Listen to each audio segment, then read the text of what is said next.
कमळी मालिकेच्या 12 फेब्रुवारीच्या भागात एक मोठं वळण पाहायला मिळणार आहे.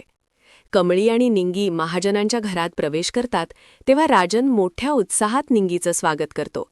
तो म्हणतो, या निंगीजी, महाजनांच्या घरात तुमचा सहर्ष स्वागत आहे. राजननी निंगीचं केलेलं स्वागत पाहून तिथेच हॉलमध्ये बसलेल्या रागिणी आणि अनिकाचा तिळपापड होतो. दोघीही एकमेकींकडे रागाने पाहू लागतात. निंगी जेव्हा राजनचे आभार मानते तेव्हा अनिका चिडून विचारते, हे सगळं काय चाललंय? त्यावर कमळी ठामपणे उत्तर देते की आजपासून निंगी आपल्यासोबत याच घरात राहणार आहे. हा प्रकार पाहून रागिणी राजनला निंगीला बाहेर काढायला सांगते. तिथे उपस्थित असलेली कामिनीसुद्धा निंगीवर डाफरते.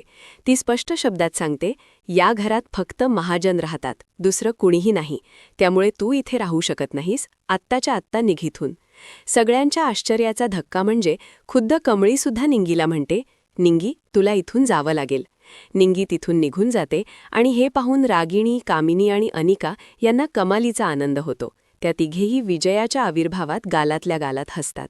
निंगी गेल्यानंतर व्यथित झालेला राजन कमळीला विचारतो, कमळी, तू असं का केलंस? तिला का पाठवून दिलंस? त्यावर कमळी जे उत्तर देते त्याने सगळ्यांचीच बोलती बंद होते. कमळी म्हणते, बाबा, कामिनी आजी म्हणाल्या की या घरात फक्त महाजन राहतात आणि निंगी महाजन नाही. पण तुम्ही काळजी करू नका, कारण आता या घरातून अजून एक व्यक्ती बाहेर जाणार आहे. कमळी आणि राजनचं हे बोलणं तिथेच बसलेली अन्नपूर्णा शांतपणे ऐकत असते. थोडक्यात सांगायचं तर पुढचा भाग हा जशास तसे या पद्धतीचा असेल. अनिका आणि रागिणीचा आनंद फार काळ टिकणार नाही, कारण कमळीने आता थेट बुद्धिबळाची चाल खेळली आहे. आता कमळीचा रोख नक्की कुणाकडे आहे?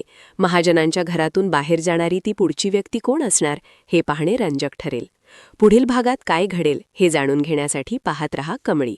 भेटूया पुढील भागात. तोपर्यंत नमस्कार.